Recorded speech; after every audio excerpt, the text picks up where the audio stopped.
আমার প্রিয় ছাত্রছাত্রীরা, হারাধন স্যারের বাংলা ক্লাসে আজ আমরা কারক নিয়ে আলোচনা করব। আজকের কারক কর্মকারক। প্রথমে কর্মকারক তোমরা কিভাবে নির্ণয় করবে? ক্রিয়াপদকে কি দিয়ে প্রশ্ন করলে যে উত্তর পাবে তোমরা সেটাই হবে কর্মকারক। এবং আরেকটা কথা মনে রাখো, কর্তা যা করে সেটাই হবে কর্মকারক। যেমন উদাহরণ দিলে বিষয়টা পরিষ্কার হয়ে যাবে। রাম ফুল পাড়ে। এখানে ফুল এই শব্দটির নিচে দাগ দেওয়া আছে। প্রশ্ন করো, ক্রিয়াপদকে পাড়ে। রাম কি পাড়ে?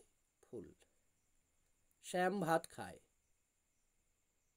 শ্যাম কি খায়? ভাত। রেবা বই পড়ে।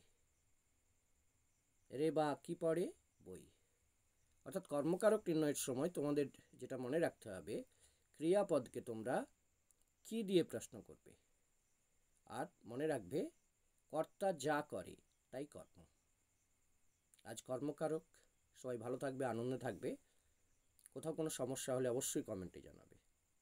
আর দেখতে থাকবে তোমাদের ইউটিউব চ্যানেল বাংলা পাঠ, তার সঙ্গে সঙ্গে হারাধন স্যারের বাংলা ক্লাস।